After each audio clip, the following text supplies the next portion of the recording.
Hello everyone, আসসালামু আলাইকুম। আজকে আমি আবার নতুন একটা ব্লগ নিয়ে আসলাম। আশা করি সবাই ভালো আছে। আমি এখন এখানে পেঁয়াজ কুচি আর তেল দিয়ে ভালোভাবে ভেজে নিচ্ছি। আমি আজকে করবো মাছ ভুনা, টমেটো আর আলু দিয়ে। এই তো এটা আমি ভালোভাবে একটু লালচে ভাব করে নেব। তারপর আমার বেটে রাখা সব কিছু মশলা মিক্সড করা আছে এখানে। আমি একসাথে সব কিছু মিক্সড করে দিয়েছি পরিমাণ মতো। আসলে আমরা রান্না একটু কম বুঝি তো, এর জন্য আর কি সব কিছু একসাথে মিক্সড করে নিই। এতে এগুলো আমি ভালোভাবে একটু পানি দেবো এখন।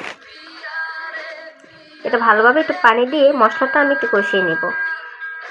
যেহেতু মাছ ভুনা করবো সেহেতু এটা আমি কিছুক্ষণের জন্য একটু মশলাটা ভালোভাবে কষিয়ে নিতে হবে আমাকে। এবার হচ্ছে আমার এই তো আমি মাছগুলো নাম বলতে পারি না, অ্যাকচুয়ালি সব মাছ চিনিও না ভালোভাবে। এখানে আমি টমেটো আর হচ্ছে আলু রেখেছি, এগুলো সিদ্ধ করে নিয়েছি আলুটা আমি। এখন মাছটাকে আমি ভালোভাবে 10 মিনিটের জন্য ভালোভাবে কষিয়ে নেব। এই তো আপনারা দেখতেই পাচ্ছেন।